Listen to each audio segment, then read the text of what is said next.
क्रांती सम्राट, आपल्या हक्काचे व्यासपीठ। ताज्या बातम्या, मनोरंजन आणि व्हायरल बातम्यांसाठी क्रांती सम्राट न्यूज चॅनल आजच सबस्क्राईब करा।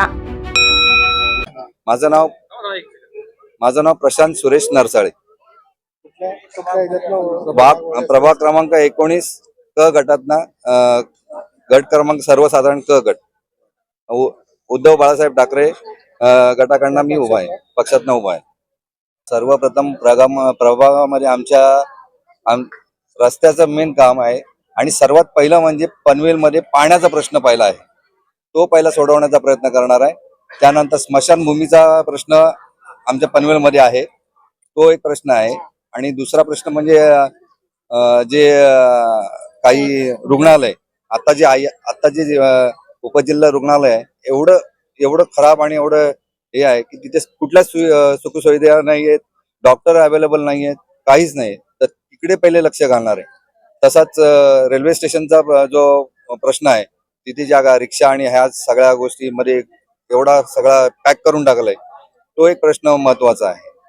आणि तसंच टॅक्स मेन म्हणजे पनवेल महानगरपालिकेला जो वाढीव टॅक्स लावलेला आहे, तो कमी करण्याचा प्रयत्न करणार आहे। आणि जेवढ्या आता जे स्मशानभूमीचा मेन प्रॉब्लेम आहे की लाकडांसाठी आणि त्या साहित्यासाठी जो खर्च नगरपालिका लावते, तो पूर्णपणे रद्द करण्याचा प्रयत्न करणार आहे।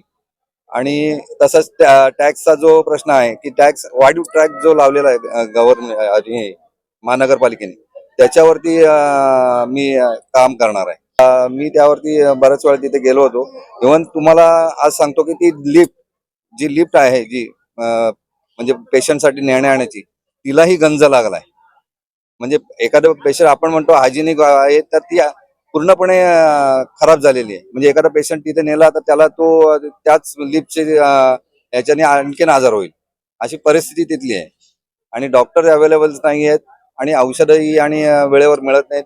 आणि आत्ताच त्या दिवशी मला एक सांगितलं की सोनोग्राफीचा जो नगरपालिकेत आहे, ती फक्त इमर्जन्सीमध्ये फक्त गरोदर महिलांची केली जाते, बाकी इतर कोणाची सोनोग्राफी तिथे होत नाही पनवेलमध्ये। तर तो एक प्रश्न महत्वाचा आहे सर्वात।